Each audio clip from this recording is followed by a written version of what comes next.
وہ 8 مصیبتیں جو انسان کی زندگی برباد کر دیتی ہیں۔ کوئی بندہ جب اللہ تعالیٰ سے غافل ہوتا ہے یا کوئی گناہ کرتا ہے تو اس پر بہت سی مصیبتیں آتی ہیں، مگر ان مصیبتوں میں سے 8 بہت خطرناک ہیں۔ یہ 8 مصیبتیں انسان کی زندگی برباد کر دیتی ہیں اور اس کی آخرت کو بھی خطرے میں ڈال دیتی ہیں۔ اس لیے ہمیں سکھایا گیا کہ ہر دن صبح اور شام ان 8 مصیبتوں سے بچنے کی دعا مانگا کریں۔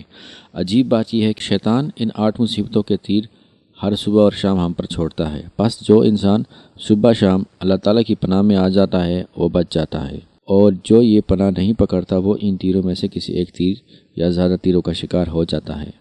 وہ 8 مصیبتیں یہ ہیں: الہم یعنی فکر میں مبتلا ہونا، الحزن یعنی غم میں جکڑا جانا، العجز یعنی کم ہمتی، بیکاری، محرومی، الکسل یعنی سستی، غفلت، الجبن یعنی بزدلی، خوف، دل کا کمزور ہو کر پگھلنا، البخل یعنی کنجوسی، ہرس، لالچ اور مال کے بارے میں تنگ دلی، غلبۃ الدین یعنی قرضے میں بری طرح پھنس جانا کہ نکلنے کی صورت ہی نظر نہ آئے، قہر الرجال یعنی لوگوں کے قہر، غضب، غلبے اور ظلم کا شکار ہو جانا۔ قیمتی دعا۔ ان 8 مصیبتوں سے حفاظت کی دعا کئی احادیث مبارکہ میں آئی ہیں۔ صحیح بخاری میں یہاں تک آیا کہ رسول اللہ صلی اللہ علیہ وسلم کثرت کے ساتھ یہ دعا مانگتے تھے۔ اسی سے اہمیت کا اندازہ لگا لیں۔ حضور اقدس معصوم تھے، محفوظ تھے اور شیطان کے ہر شر سے پاک تھے، مگر پھر بھی اس دعا کی کثرت فرماتے۔ ابو داؤد کی روایت میں ہے کہ حضور اقدس صلی اللہ علیہ وسلم دن کے وقت مسجد تشریف لے گئے اور وہاں اپنے صحابہ حضرت ابو امامہ رضی اللہ عنہ کو بیٹھا پایا۔ حضور اقدس صلی اللہ علیہ وسلم دن کے وقت مسجد تشریف لے گئے تو وہاں اپنے صحابہ حضرت ابو امامہ رضی اللہ عنہ کو بیٹھا پایا۔ پوچھا کہ نماز کا تو وقت نہیں، پھر مسجد میں کیسے بیٹھے ہو؟ عرض کیا تفرقات نے گھیر رکھا ہے اور قرضے میں پھنس چکا ہوں۔ فرمایا یہ کلمات صبح شام پڑھا کرو۔ انہوں نے اہتمام فرمایا تو تفرقات بھی دور ہو گئے اور اللہ تعالیٰ نے سارا قرضہ بھی اتار دیا۔ یہ دعا الفاظ کی تقدیم، تاخیر اور کچھ فرق کے ساتھ کئی احادیث میں آئی ہیں۔ صحابہ کرام یہ دعا ایک دوسرے کو قرآن مجید کی آیات کی طرح اہتمام سے سکھاتے تھے۔ دعا کے 2 صیغے یہاں پیش کیے جا رہے ہیں، جو آسان لگے اسے اپنا معمول بنا لیں۔ اللہم انی اعوذ بک من الہم والحزن والعجز والکسل والبخل والجبن وضلال الدین وغلبۃ الرجال۔ دوسری دعا ہے اللہم انی اعوذ بک من الہم والحزن واعوذ بک من العجز والکسل واعوذ بک من الجبن والبخل واعوذ بک من غلبۃ الدین وقہر الرجال۔ الفاظ کا ترجمہ ایک بار پھر اختصار کے ساتھ سمجھ لیں۔ اللہم تفرقات کو کہتے ہیں، آگے کی فکریں، پریشانیاں، فضول پریشان کرنے والے منصوبے اور خیالات۔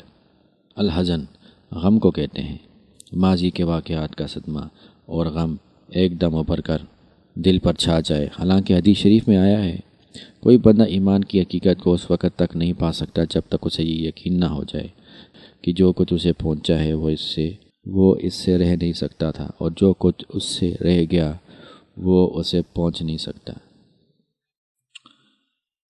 یعنی جو نعمت مل گئی وہ ملنا ہی تھی اور اس سے زیادہ نہیں مل سکتی تھی، جو تکلیف آئی وہ آنی ہی تھی، اس سے بچا نہیں جا سکتا تھا، اور جو کچھ نہیں ملا وہ نہیں ملنا تھا، خواہ وہ کچھ بھی کر لیتا۔ مطلب یہ کہ اللہ کی تقدیر پر ایمان اور اللہ تعالیٰ کی تقدیر پر راضی ہونا یہ غم کا علاج ہے۔ العجز کا مطلب اچھے کاموں اور اچھے نعمتوں کو پانے کی طاقت کھو دینا، اور اس میں کم ہمتی بھی آ جاتی ہے۔ الکسل کا مطلب سستی، یعنی انسان کے ارادے کا کمزور ہو جانا، میں نہیں کر سکتا، میں نہیں کرتا۔ الجبن بزدلی، موت کا ڈر، اپنی جان کو بچانے کی ہر وقت فکر۔ اللہ تعالیٰ نے جان دی، اس کو لگا کر جنت پاؤ، مگر ہم ہر وقت جان لگانے کے بجائے جان بچانے کی سوچتے ہیں تاکہ ہم اسے لگا کر دین کو غلبہ دلائیں، اسلامی حرمتوں کی حفاظت کریں، امت مسلمہ کو عزت دلائیں، مگر ہم جان بچانے کے لیے ہر ذلت برداشت کرنے پر تیار ہو جائیں۔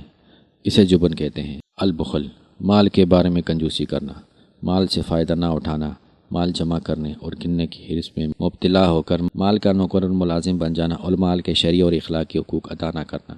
دلال الدین قرضے کا بری طرح مسلط ہو جانا، فضول قرضے کی عادت پڑ جانا، قرضوں کے بوجھ تلے دب جانا، غلبۃ الرجال یا قہر الرجال، لوگوں کے ہاتھوں ذلیل، رسوا، مغلوب اور مقہور ہونا۔